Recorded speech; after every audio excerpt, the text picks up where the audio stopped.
This is the situation as at 10:18 a.m. Monday morning.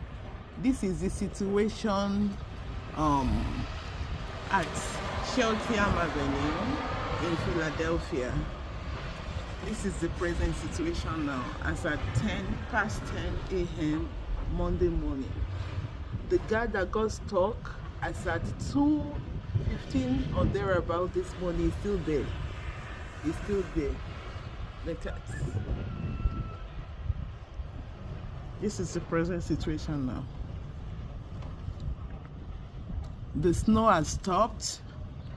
This is the aftermath of the snow. It is still advisable that you stay home if you don't have something so important to do out there. Stay home. The current situation is not pleasant. Thank you.